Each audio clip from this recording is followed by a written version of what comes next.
Vous êtes salarié du particulier employeur ? Et vous avez des questions sur le contrat de travail. Voici quelques explications.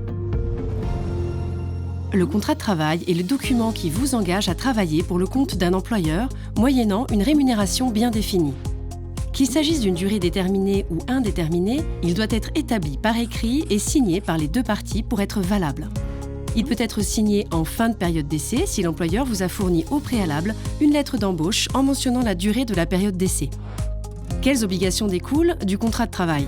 L'employeur est tenu de respecter votre qualification, le lieu et les heures de travail et les modes de paiement stipulés dans le contrat. Il est également tenu de vous verser le salaire correspondant au travail effectué et de respecter le règlement intérieur, le code du travail et la convention collective. Quant à vous, vous êtes tenu de réaliser le travail demandé en respectant les instructions données et les engagements mentionnés dans le contrat, d'honorer les horaires de travail et de ne pas faire de concurrence déloyale à votre employeur. Le contrat de travail peut être suspendu dans certaines situations. Un arrêt de travail pour maladie, accident du travail ou accident de trajet, un congé payé ou un congé sabbatique, un congé de maternité ou de paternité ou d'adoption, un congé parental, un congé de solidarité familiale ou de proche aidant, ainsi qu'un congé pour création ou reprise d'entreprise.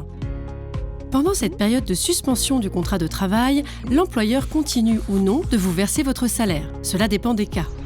À la fin de la période de suspension, vous devez retrouver votre emploi pour un emploi similaire avec une rémunération au moins équivalente à celle que vous aviez avant votre congé.